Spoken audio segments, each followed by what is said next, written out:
Assalamualaikum warahmatullahi wabarakatuh. Kembali lagi di video pembelajaran urologi dengan kami, Residen PSPDS Urologi Universitas Brawijaya Malang.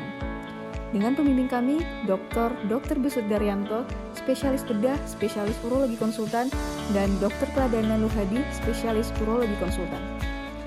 Kali ini kita akan membahas tentang fimosis dan parafimosis.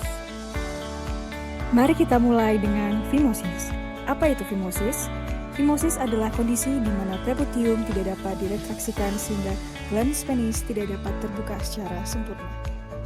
Sekitar 10% terjadi pada usia kurang dari 3 tahun, sekitar 8% terjadi pada usia 6-7 tahun, sekitar 6% terjadi pada usia 10 hingga 11 tahun, dan sekitar 3,4% terjadi pada usia lebih dari 18 tahun. Fimosis dibagi menjadi dua, yaitu fisiologis dan patologis. Kondisi fisiologis yang terjadi pada anak-anak akibat dari pelengkapan antara preputium dengan glans penis. Sedangkan patologis adalah proses yang memberikan ciri khas berupa jaringan parut, stenosis, dan pucat pada pembukaan preputium. Kondisi ini disebabkan oleh balanitis serotika obliterans atau biasa disebut BSO. Fimosis sendiri dapat diklasifikasikan berdasarkan kineros menjadi 5 grade. Grade 1, preputium dapat diretraksi hingga glans terekspos secara keseluruhan, namun ketat pada bagian sulcus coronarius. Grade 2, preputium dapat diretraksikan hingga sebagian glans terekspos. Grade 3, preputium dapat diretraksikan hingga MUE dapat terekspos. Grade 4, preputium dapat diretraksi namun MUE dan glans tidak dapat dibedakan. Grade 5, preputium tidak dapat diretraksikan sama sekali. Lalu, bagaimana cara menegakkan diagnosis dari fimosis? Kita mulai dari anamnesa. Apakah ada riwayat preputium mengandung saat buang air kecil? Kedua, keluhan dari gejala skala seperti nyeri buang air kecil, nyeri pada penis, dan demam. Pemeriksaan fisik yang dapat kita lakukan, apakah ada tanda inflamasi seperti kemerahan dan nyeri? Lalu lakukan retraksi pada preputium untuk menentukan gradum dari fimosis itu sendiri. Apa saja sih penanganannya? Yaitu medikamentosa dan keperasan. Pada medikamentosa, kita dapat mengoleskan steroid topikal pada preputium untuk menanggulangi fimosis. Steroid topikal yang dapat diberikan yaitu betametason 0,1% sebanyak 2-4 kali per hari selama 4 hingga 6 minggu. Terapi ini memiliki success rate hingga 90%. Operasi yang dapat dilakukan adalah tindakan sirkumsisi. Adapun indikasi dari sirkumsisi pada pasien fimosis adalah: pertama, pasien dengan gagal terapi medikamentosa; kedua, pasien yang sudah mengalami komplikasi seperti retensi urin, ISK, postitis, dan balanitis. Manfaat sirkumsisi: pertama, mencegah ISK; kedua, mencegah sexual transmitted disease; ketiga, mencegah HIV; keempat, mencegah keganasan seperti kanker penis atau kanker serviks; kelima, sexual pleasure. Sirkumsisi pada neonatus sebaiknya dilakukan sebelum usia 8 hari.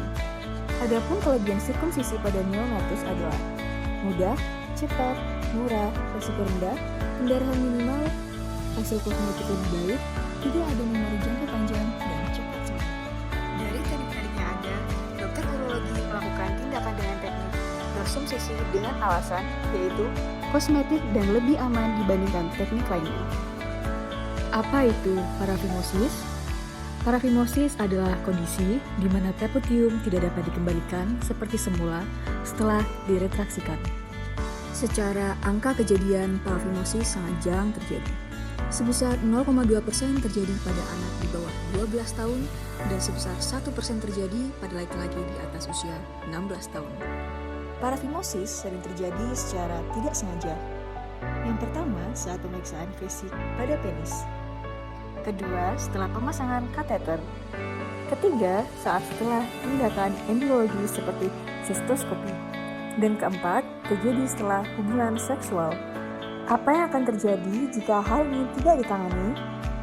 Jika strangulasi terjadi untuk beberapa waktu, maka akan mengganggu aliran darah penis. Kemudian terjadi ischemic glans penis, bahkan necrosis glans penis. Bagaimana cara mendiagnosanya? biasa akan didapatkan keluhan seperti kemerahan, nyeri, dan bengkak pada penis. Riwayat retraksi prepucium, riwayat pasang kateter, riwayat tindakan endurologi. Pada pemeriksaan fisik dapat ditemukan tanda-tanda inflamasi seperti nyeri, kemerahan, dan bengkak pada sisi distal penis. Apa aja sih penanganannya? Prinsipnya, penanganan parafimosis adalah melepaskan jeratan dan mengembalikan prepucium ke posisi asalnya. Hal ini dapat kita lakukan dengan dua cara, yaitu reduksi manual dan operasi dorsal slit.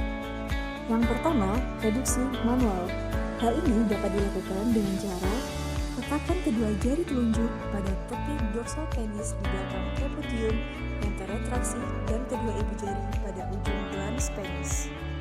Kemudian dorong glans kembali ke dalam prepucium dengan bantuan tekanan ibu jari dan jari telunjuk menarik prepucium melewati glans penis.